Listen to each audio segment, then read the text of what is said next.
Hello students, तो thermodynamic unit series में आपका स्वागत है।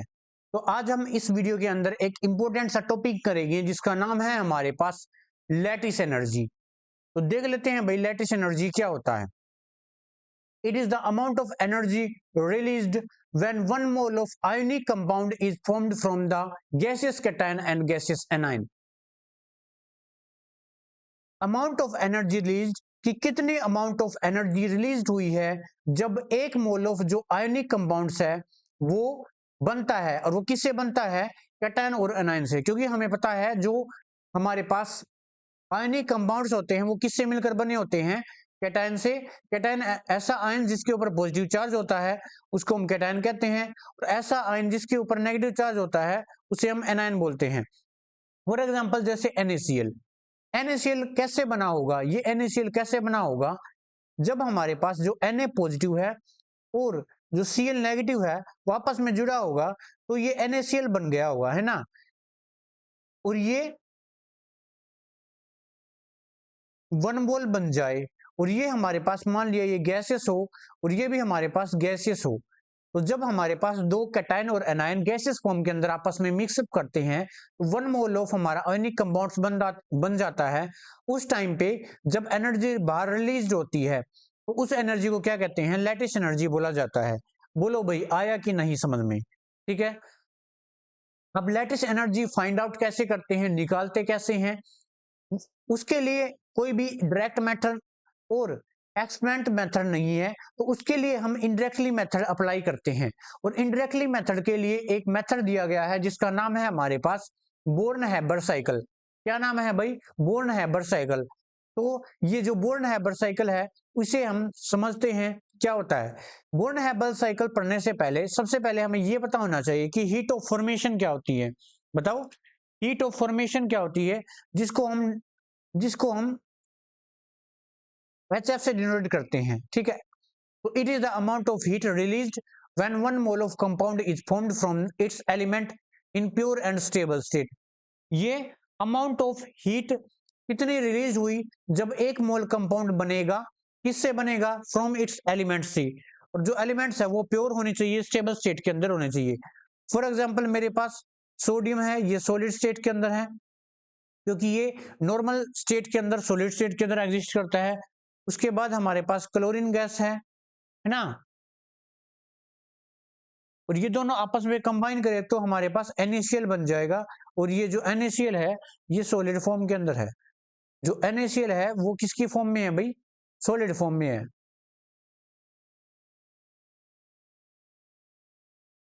ठीक है। तो इस रिएक्शन में कितनी अमाउंट ऑफ एनर्जी रिलीज होगी? वो होगी हीट ऑफ फॉर्मेशन। बोलो भाई यहां तक आया कि नहीं आया? अब हम चलते हैं बोर्न एबर साइकिल के ऊपर। तो चलिए एक एग्जांपल से समझते हैं बोर्न हैबर साइकिल को। हम NaCl का एग्जांपल ले लेते हैं। NaCl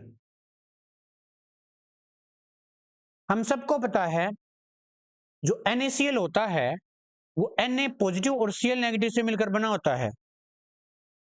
तो सबसे पहले Na पॉजिटिव, Na, बाद में इनके आयंस बनाएंगे। सबसे पहले हम जो इनकी स्टेबल स्टेट है, यानी जिस स्टेट के अंदर ये स्टेबल रहते हैं वो बनाते हैं।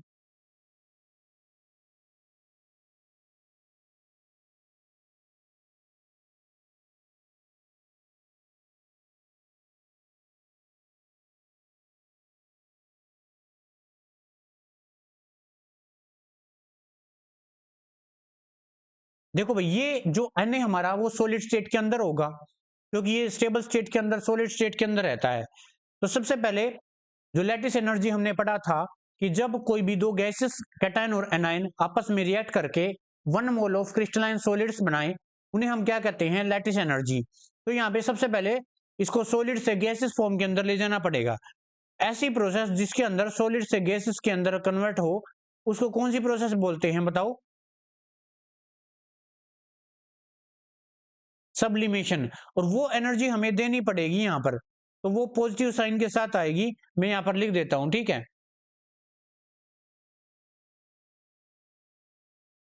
सब्लिमेशन। उसके बाद यहां पर किसके अंदर कन्वर्ट हुआ, Na हमारा गैस के अंदर कन्वर्ट हुआ, सॉलिड से गैस के अंदर। उसके बाद इसे आयंस के अंदर ले जाना है, यहां से एक इलेक्ट्रॉन लॉस करवाना पड़ेगा, यानी यहां पर हमारे पास Na पॉजिटिव हो गया। और इलेक्ट्रॉन निकालने के लिए जो एनर्जी दी जाती है हमें पता है, उसको आयनाइजेशन एनर्जी बोला जाता है। आयनाइजेशन एनर्जी बोला जाता है, और वो भी यहां पर देनी पड़ेगी बाहर से, तो उसकी भी वैल्यू हमारे पास पॉजिटिव होगी। और यहां पर देखो, अब आ जाते हैं क्लोरीन के अंदर।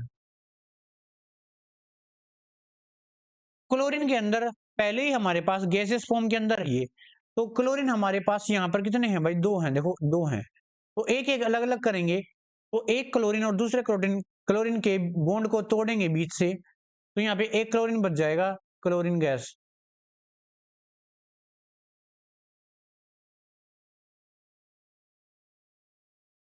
ठीक है।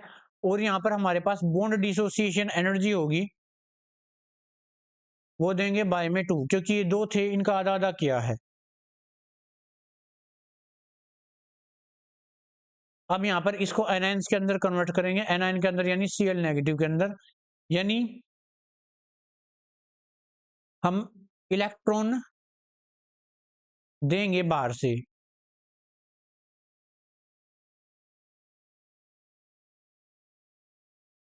इलेक्ट्रॉन को निकालने के लिए जो एनर्जी दी जाती है उसको आयनाइजेशन एनर्जी कहते हैं। और यहाँ पर देखो, इलेक्ट्रॉन यहाँ पर दिया है, यानी Cl से Cl नेगेटिव आया है, तो इलेक्ट्रॉन एफिनिटी आएगी, यानी इलेक्ट्रॉन को ऐड किया गया है और वो नेगेटिव आएगी। ठीक है। और वो नेगेटिव क्यों आएगी, क्योंकि एनर्जी रिलीज हुई है, क्योंकि इलेक्ट्रॉन दिया है ना, इलेक्ट्रॉन ऐड करवाएंगे तो एनर्जी रिलीज होगी। तो ये देखो, हमारे पास Na पॉजिटिव आ गया और Cl नेगेटिव आ गया। अब इन दोनों को आपस में क्या करेंगे, मिक्स कर देंगे, और हमारा क्या बन जाएगा, NaCl बन जाएगा। ठीक है। तो हमारे पास जो हीट ऑफ फॉर्मेशन है NaCl की, वो कितनी बन गई बताओ। इन सभी को जोड़ो। सबसे पहले सब्लिमेशन एनर्जी, देखो ये वाली सब्लिमेशन एनर्जी, प्लस उसके बाद ये है हमारे पास आयनाइजेशन एनर्जी, आयनाइजेशन एनर्जी को जोड़ दिया। उसके बाद हमारे पास जो डिसोसिएशन एनर्जी है, यहाँ पे जो डिसोसिएशन एनर्जी है, बॉन्ड डिसोसिएशन एनर्जी, वो भी जोड़ दिया। उसके बाद यहाँ पर देखो इलेक्ट्रॉन एफिनिटी, ये जब हमने इलेक्ट्रॉन ऐड किया होगा, बाहर से इलेक्ट्रॉन ऐड किया होगा, तो एनर्जी रिलीज हुई होगी, तो जो एनर्जी रिलीज होगी तो उसको हम करेंगे माइनस। और यहाँ पर जो लैटिस एनर्जी होगी,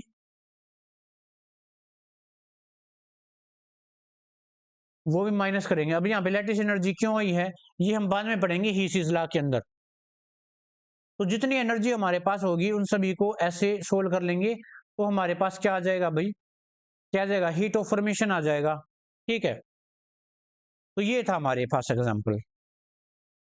आई होप आपको अच्छे से समझ में आया होगा। चलिए आगे बढ़ते हैं। यहाँ पर देखो हमारे पास ऐसे कौन कौन से फैक्टर्स हैं जिन पर लैटिस एनर्जी डिपेंड कर रही है। सबसे पहले lattice energy is directly proportional to anions and cation charge on.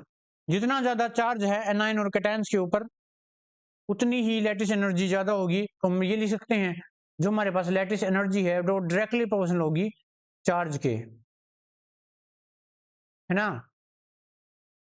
और यहाँ पर हम क्या लिख सकते हैं, जो लैटिस एनर्जी है वो इनवर्सली प्रोपोर्शनल होगी किसके, साइज के, क्योंकि साइज जितना ज्यादा साइज बड़ा होता है इसका, उतनी ही उसके अंदर कम पावर हो जाती है, क्योंकि चार्ज पर यूनिट वॉल्यूम कम हो जाता है। ठीक है। आपको ये दो पॉइंट्स याद रखने हैं। जो लैटिस एनर्जी है वो चार्ज के डायरेक्टली प्रोपोर्शनल होती है, और जो लैटिस एनर्जी है जो चार्ज के इनवर्सली प्रोपोर्शनल होती है। अब हम कुछ क्वेश्चन डील करेंगे। सबसे पहला क्वेश्चन है कि इन तीनों में से किसकी लैटिस एनर्जी सबसे ज्यादा है। यहां पर देखो हमारे पास जो एनायन है ना, जैसे आंसर के अंदर देखो, लिखते हैं आंसर।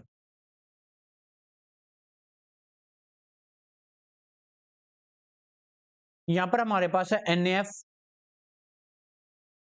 MgF2, aluminium F2। यहां पर हमारे पास देखो जो एनायन है ना वो सेम है, एनायन है वो हमारे पास सेम है, लेकिन जो कैटायन है ना वो अलग अलग है। अब पहले देखो साइज पर, अब जब इनका साइज देखेंगे वो भी हमें नियरली सिमिलर ही मिलेगा क्योंकि ये पीरियड्स के अंदर है। तो हम इनका चार्ज देखेंगे तो यहाँ पर क्या होगा, जो Na है उसके ऊपर पॉजिटिव चार्ज आया होगा, उसके बाद जो मैग्नीशियम है वो 2 पॉजिटिव चार्ज रखता है अपने ऊपर, और यहाँ पर एल्यूमिनियम 3 पॉजिटिव चार्ज। और हमने पढ़ा था जो चार्ज है उसके डायरेक्टली पोजिशन होती है, तो सबसे ज्यादा किसके अंदर होगी बताओ, एल्यूमिनियम 3 पॉजिटिव, क्योंकि चार्ज इसके ऊपर सबसे ज्यादा है। तो इनमें से लैटिस एनर्जी किसकी सबसे ज्यादा, इसकी। तो क्या हो जाएगा हमारे पास ऑर्डर लैटिस एनर्जी का, सबसे ज्यादा लैटिस एनर्जी इसकी, उससे कम मैग्नीशियम F2 और उससे कम NaF की। ठीक है, ये हो जाएगा। तो ये हमारे पास आंसर था। नेक्स्ट क्वेश्चन डील करते हैं। ये हमारे पास which have highest lattice energy. यहां पर देखो ध्यान से आंसर के अंदर,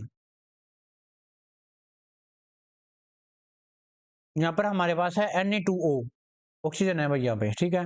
यहां पर हमारे पास MgO और यहां पर Al2O3 है, ठीक है। यहां पर हमारे पास एनाइन सेम है और जो कैटाइन है